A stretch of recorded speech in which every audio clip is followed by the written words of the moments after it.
Welcome to the Leo. గతంలో సాక్షి పత్రికకు సంబంధించి ఉద్యోగులకు ఆంధ్రప్రదేశ్ శాసనసభ అయితే నోటీసులు జారీ చేసింది. ప్రివిలేజ్ కమిటీ అయితే వారికి నోటీసులు ఇవ్వడం జరిగింది. దాని మీద సాక్షి ఉద్యోగులు ఎడిటర్ కావచ్చు, చీఫ్ రిపోర్టర్ కావచ్చు, హైకోర్టును ఆశ్రయించారు.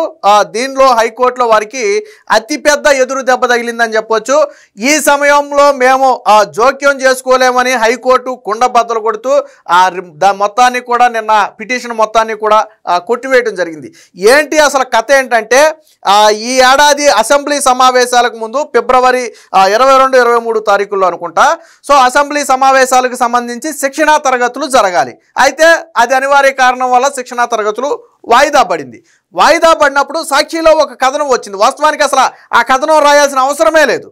ఏమని కథనం వచ్చిందంటే, కోట్లు ఖర్చు శిక్షణ తుస్సు అని ఒక కథనం వచ్చింది. అంటే ఎప్పుడైతే ఇది వాయిదా పడిందో దానికోసం కోట్ల రూపాయలు వృధాగా పోయిందనే విధంగా, ఒక రకంగా శాసనసభ డబ్బులను వృధా చేస్తుందనే అర్థం వచ్చే విధంగా ఒక కథనాన్ని ప్రచురించింది.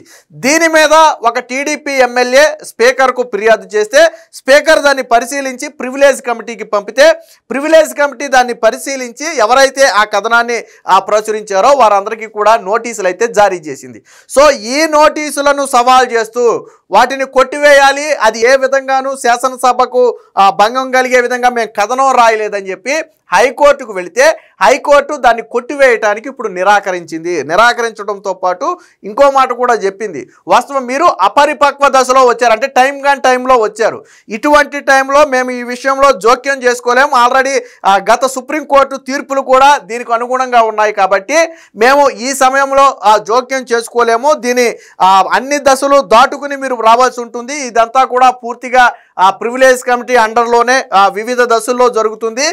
వాళ్ళు అంటే వాస్తవానికి ఏదైతే భంగం కలిగించారని చెప్తున్నారో దానికి ఆధారాలు కూడా వాళ్ళు చూపించాలంటే ఏ రకంగా భంగం కలిగిందని, అంటే ఆ కథనంలో ఏం రాశారనేది పూర్తిగా చదివితేనే కానీ వాస్తవంగా ఏం జరిగింది అనేది మనకు కూడా అర్థం కాదు. సో ఈ విధంగా కోర్టు తీర్పునివ్వడంతో ఇప్పుడు ఎవరైతే ఆ కోర్టుకు వెళ్ళారో వాళ్ళ గొంతులో పచ్చిమిరకాయ పడినట్టయింది. సరే, రాయించింది ఎవరైనా పక్కన పెడితే రాసింది వాళ్లే, ప్రచురించింది వాళ్లే, సభా హక్కులకు భంగం కలిగే విధంగా మాట్లాడింది వాళ్లే.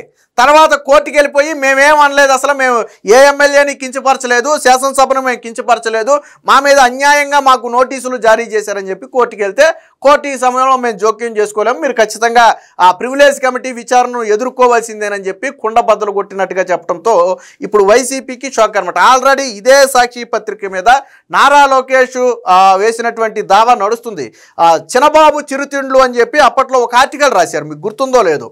వాస్తవానికి విషయం ఏంటంటే, సాక్షి రాసే ప్రతిదీ పచ్చి అబద్ధం అనటానికి ఈ చినబాబు చిరుతిళ్ళు అనే కథనమే ఒక ఉదాహరణ. ఆ రోజు ఎవరైతే ఆ కథనాన్ని రాశారో, ఫేక్ కథనాన్ని, అప్పుడు అధికారంలో ఉంది వైసీపీ కాబట్టి వాళ్ళని అడిగేవాళ్ళు లేడు కదా, ఆ కథనాన్ని రాశారు. అందులో కొన్ని డేట్లు ప్రచురించారు. పలానా డేట్లో నారా లోకేష్ పలానా ఎయిర్పోర్ట్లో ఇంత తిన్నాడు, ఇంత ఖర్చు పెట్టాడు అని చెప్పి కొన్ని డేట్లు రాశారు. అక్కడే దొరికిపోయారు వాళ్ళు. ఆ డేట్లో నారా లోకేష్ అసలు ఇండియాలోనే లేడు. ఎక్కడ దొరికిపోయారంటే ఆ డేట్స్లో నారా లోకేష్ అసలు ఇండియాలోనే లేడు. అందులో కొన్ని డేట్స్లో నారా లోకేష్ విదేశాల్లో ఉన్నాడు. ఆ డేట్స్లో కూడా నారా లోకేష్ ఆంధ్రాలోనే ఉన్నాడు. ఎయిర్పోర్టులో, గన్నవరం ఎయిర్పోర్టో లేకపోతే వైజాగ్ ఎయిర్పోర్టో ఇంకో ఎయిర్పోర్టులో ఉన్నాడు, ఎయిర్పోర్టులో తిన్నాడని చెప్పి కథనం రాశారు. అంటే వీళ్ళు కనీసం ఆలోచించాల, మనల్ని ఆవిడేం చేస్తాడులే అనుకున్నారు. కానీ నారా లోకేష్ దీని మీద వివరణ అడిగితే అటు నుంచి స్పందించాల, నోటీసులు ఇస్తే సాక్షి స్పందించకపోతే నారా లోకేష్ పరువు నష్టం దావా వేశాడు. స్టిల్ ఆల్రెడీ ప్రతిపక్షంలో ఉండగానే నారా లోకేష్ 2 సార్లు 3 సార్లు అటెండ్ అయ్యాడు కోర్టుకి. అధికారంలోకి వచ్చిన తర్వాత కూడా ఒకసారి వైజాగ్ కోర్టుకి అటెండ్ అయ్యాడు. సో ఇది నడుస్తుంది. ఖచ్చితంగా సాక్షి అయితే పరువు నష్టం దావాని ఎదుర్కోవాలి. పరువు నష్టం కింద నారా లోకేష్కి చెల్లించాల్సి ఉంటుంది. అలాగే ఇప్పుడు కూడా ఇది, అంటే సాక్షికి ఇది అలవాటు. ఎందుకు నేను ఈ కథనం చెప్తున్నానంటే, ఇలాంటి రాతలు రాయడం సాక్షికి అలవాటు బాగా. న్యాయ వ్యవస్థను కించపరుస్తూ ఇండైరెక్ట్గా రాతలు రాసిన చరిత్ర సాక్షిది. న్యాయ వ్యవస్థను తిడుతూ పోస్టులు పెట్టిన వారిని కాపాడుకుంటూ వచ్చినటువంటి పరిస్థితి వైసీపీ పార్టీది. గతంలో హైకోర్టు న్యాయ వ్యవస్థ మీద దూషణలు చేసిన వారిని అరెస్ట్ చేయమంటే జగన్మోహన్ రెడ్డి ప్రభుత్వం అరెస్ట్ చేయలే. హైకోర్టుకు మండి సిబిఐకి ఇస్తే అందరినీ తీసుకెళ్లి బొక్కలో వేశారు. తర్వాత జగన్మోహన్ రెడ్డి మళ్ళీ లాయర్లు పెట్టి వాళ్ళందరినీ ఇడిపించుకొచ్చుకున్నాడు. అది వేరే విషయం. ఫస్ట్ కోర్టుకి ఏం చెప్పాడు తెలుసా జగన్మోహన్ రెడ్డి అప్పట్లో, ఆ పోస్టులు పెట్టిన వాళ్ళకి మాకు సంబంధం లేదని చెప్పాడు. నీకు సంబంధం లేకపోతే నువ్వు వాళ్ళని లాయర్లు పెట్టి ఎందుకు తీసుకొచ్చావు నువ్వు? వాళ్ళు ఇప్పుడు చాలా మంది జగన్మోహన్ రెడ్డి పార్టీ ఆఫీసులో పనిచేస్తున్నారు. వాళ్ళు స్టిల్ జగన్మోహన్ రెడ్డి పార్టీ ఆఫీసులో పనిచేస్తున్నారు. కేసు నుంచి బయటకు వచ్చిన తర్వాత వాళ్ళకి జీతం ఇచ్చి పార్టీ ఆఫీసులోనే పెట్టుకున్నాడు. అంటే జగన్మోహన్ రెడ్డి చేసే పనులు ఎలా ఉంటాయి అనడానికి ఇది ఉదాహరణ. దీనికి సంబంధించిన వార్త అయితే ఒకటి వచ్చింది, ఒకసారి చూద్దాం. ప్రివిలేజ్ కమిటీ నోటీసులపై జోక్యం చేసుకోలేం, అపరిపక్వ దశలో కోర్టును ఆశ్రయించారు. సాక్షి ఎడిటర్ చీఫ్ రిపోర్టర్ వాజ్యాల కొట్టివేత, సోకాజ్ నోటీసు వివిధ దశలను అధిగమించాలి, వారి వివరణ తీసుకుని విచారణ ముగించాలని శాసనసభకు కమిటీ సిఫారసు చేయొచ్చు. వారు చూపే ఆధారాలను బట్టి విచారణ ముగించే ఆ స్వతంత్రత ఆ సభకైతే ఉంటుంది. కమిటీ నిర్ణయంపై న్యాయ సమీక్ష కూడా జరపవచ్చు అని చెప్పి చెప్పడం జరిగింది. ఒకవేళ రేపొద్దున ఫైనల్గా శాసనసభ ఏదైనా ఒక డెసిషన్ తీసుకుని వాళ్ళ మీద ఏదైనా చర్యలకు సిఫారసు చేస్తే అది మీకు వ్యతిరేకంగా ఉందని మీరు భావిస్తే అప్పుడు న్యాయ సమీక్ష కోరవచ్చు. బట్ ఇప్పుడున్నటువంటి పరిస్థితుల్లో అటు ఇటు అపరిపక్వ దశ అంటే అటు ఇటు గాంధీ దశలో వచ్చారు. సో అంటే వాస్తవానికి అది ఇంకా స్టార్టింగ్ స్టేజ్లోనే ఉంది. వాళ్ళు కేవలం నోటీసులు మాత్రమే ఇచ్చారు, దాని మీద ఇంకే వివరణ కూడా తీసుకోవాలి కనీసం. సో కాబట్టి ఇటువంటి దశలో మేము జోక్యం చేసుకోలేము. పైగా ప్రివిలేజ్ కమిటీ ఇచ్చే సిఫారసు మేరకు ఏ నిర్ణయం తీసుకోవాలనేది అది శాసనసభకు స్వతంత్రంగా ఉంది. శాసనసభ విషయాల్లో న్యాయస్థానాలు కూడా అంత ఈజీగా జోక్యం చేసుకోలేవు. ఎన్నికల్లో కానివ్వండి, ఆ శాసనసభ వ్యవహారాల్లో కానివ్వండి, పార్లమెంట్ వ్యవహారాల్లో కానివ్వండి, ఆ న్యాయ వ్యవస్థలో పరిమితంగానే జోక్యం చేసుకుంటాయి. సో ఇక్కడ కూడా ఆ కోర్టు చెప్పింది కూడా అదే చెప్పింది. దీనికి సంబంధించిన ఫుల్ వార్త ఒకసారి ఉంది, చూద్దాం. అసెంబ్లీ ప్రివిలేజ్ కమిటీ తమకు ఇచ్చిన సోకాజ్ నోటీసులను సవాల్ చేస్తూ సాక్షి దినపత్రిక editor Dhananjaya Reddy, chief reporter Phanikumar దాఖలు చేసిన వాద్యాలను హైకోర్టు కొట్టివేసింది. ఎమ్మెల్యేలకు శిక్షణా తరగతులపై ఆ పత్రికలో ప్రచురించిన కథనంపై వివరణ కోరుతూ ప్రివిలేజ్ కమిటీ ఇచ్చిన సోకాజు నోటీసు వివిధ దశలను అధిగమించాల్సి ఉంటుందని గుర్తు చేసింది. పిటిషనర్లు వివరణను పరిగణలోకి తీసుకుని విచారణను నిలిపివేయాలని కమిటీ శాసనసభకు సిఫారసు చేయవచ్చని కూడా తెలిపింది. అంటే వాస్తవానికి ప్రివిలేజ్ కమిటీకి గానీ వీళ్ళు సంతృప్తికరమైన సమాధానం ఇచ్చింది అనుకోండి, ప్రివిలేజ్ కమిటీకి ఎస్ మేము శాసనసభ గౌరవాలకు భంగం కలిగించలేదు, ఎమ్మెల్యేల విలువలకు మేము భంగం కలిగించలేదు అని సాక్షి ఎవరైతే ఈ కథనాన్ని ప్రచురించారో వాళ్ళు ప్రివిలేజ్ కమిటీకి గన ఆధారాలతో చెప్పగలిగితే అప్పుడు ప్రివిలేజ్ కమిటీ శాసనసభకు ఏం చెప్పుద్ది, ఎస్ వాళ్ళు సంతృప్తికరమైన సమాధానం ఇచ్చారు కాబట్టి వాళ్ళ మీద ఎటువంటి చర్యలు తీసుకోవాల్సిన అవసరం లేదని ప్రివిలేజ్ కమిటీయే శాసనసభకు చెప్పుద్ది. సో అక్కడితో అది ముగిసిపోద్ది. సో అది కూడా కోర్టు గుర్తు చేసింది. అంటే అసలు ఏమీ జరగలేదు కదా, ఎందుకు మీరు తొందరపడుతున్నారు అనేది కోర్టు చెప్పింది. ఒకవేళ పిటిషనర్లకు వ్యతిరేకంగా అది సిఫారసు చేసినప్పటికీ వారు సమర్పించిన ఆధారాలు వివరణలను పరిగణలోకి తీసుకుని సభ స్వతంత్రంగా నిర్ణయం తీసుకోవాల్సి ఉంటుందని గుర్తు చేసింది. లేదు ప్రివిలేజ్ కమిటీ వీళ్ళు తప్పు చేశారు అని శాసనసభకు సిఫారసు చేసిన ప్రివిలేజ్ కమిటీ చెప్పిందని చెప్పి శాసనసభ చర్యలు తీసుకోదు. ఆ ఆధారాలన్నింటినీ పరిశీలించి ఒక నిర్ణయానికి వచ్చి స్వతంత్రంగా ఒక నిర్ణయం తీసుకుంటుంది. అంటే ప్రివిలేజ్ కమిటీ చెప్పిన దాంతో సంబంధం లేకుండా చర్యలు తీసుకోవాలా వద్దా అనేది ఆ శాసనసభకు ఉన్నటువంటి హక్కు. ఇదే విషయాన్ని కోర్టు అయితే గుర్తు చేసింది. ఇకపోతే రాజ్యాంగంలోని అధికరణ 194 అలాగే 19(1) ఏదైతే ఉందో వీటి మధ్య పరస్పర సంబంధం తేల్చే వ్యవహారం ప్రస్తుతం సుప్రీంకోర్టు విస్తృత ధర్మాసనం వద్ద పెండింగ్లో ఉందనే కారణంతో ప్రివిలేజ్ కమిటీ వద్ద ప్రక్రియలను నిలుపుదల చేయడానికి వీల్లేదన్న ఏజీ అడ్వకేట్ జనరల్ వాదనతో ఏకీభవిస్తున్నట్టుగా ప్రకటించింది. సో ఆర్టికల్ 194, 19 మధ్య ఉన్నటువంటి ఈ సంబంధానికి సంబంధించి ఒక కేసు సుప్రీంకోర్టులో పెండింగ్లో ఉంది. అంటే అది ఏమీ తేలలేదు ఇంకా, లైక్ దీనికి సంబంధించిన లాంటిది అది.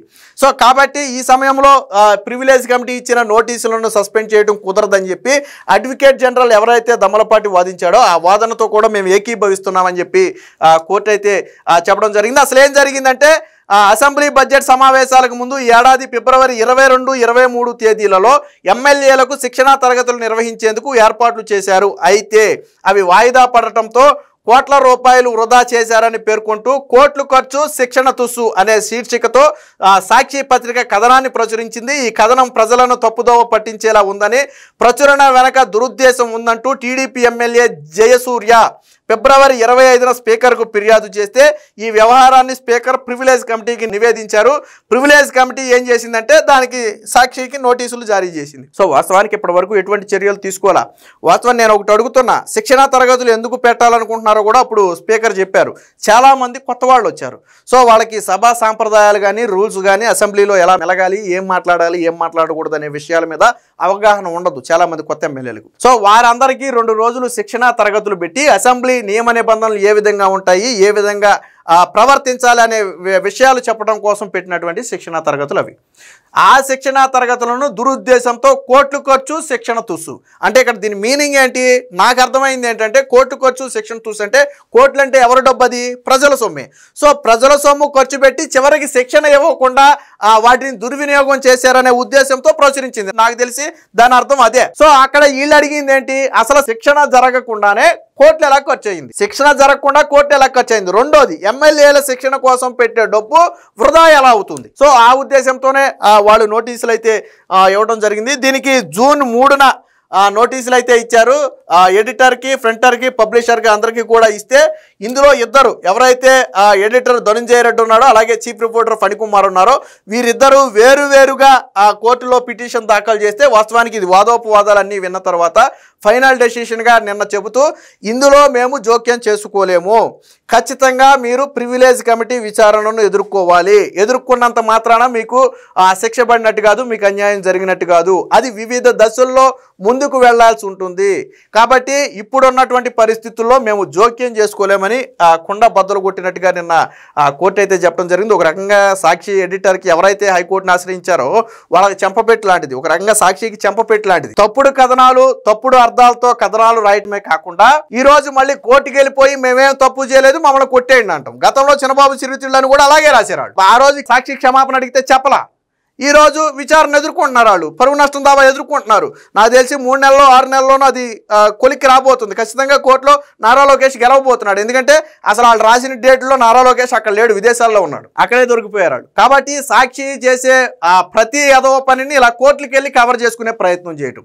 సాక్షి అధికారంలో ఉన్నప్పుడు వైసీపీ పార్టీకి ఎదురు దెబ్బలు తప్పలేదు, వీళ్ళు అపోజిషన్లో ఉన్నా కానీ ఎదురు దెబ్బలు తప్పట్లేదు. ఎందుకంటే వీళ్ళు ఏదైనా న్యాయబద్ధంగా చేస్తే కదా కోర్టుల్లో వీళ్ళ పక్షాన్ని నిలబడటానికి. ఈవెన్ నిన్నగా మొన్న వెళ్ళినటువంటి మెడికల్ కాలేజీ విషయంలో కూడా కోర్టులు చివాట్లే పెట్టి పంపింది. ఈ కోర్టు అది ప్రభుత్వ నిర్ణయం, దాంట్లో తప్పే ఉంది. పీపీపీ విధానంలో ప్రభుత్వ ఆసుపత్రులు నిర్మిస్తే మీకు వచ్చిన నొప్పేంటని హైకోర్టు అడగాల్సిన పరిస్థితి. సో ఏది ఏమైనా మొత్తంగా ఏదైతే శాసనసభను కించపరుస్తూ ఒక కథనాన్ని ప్రచురించారో దానికి సంబంధించి సాక్షి ఖచ్చితంగా విచారణనైతే ఎదుర్కోవాల్సి ఉంటుంది. Please subscribe to Leo news for more videos.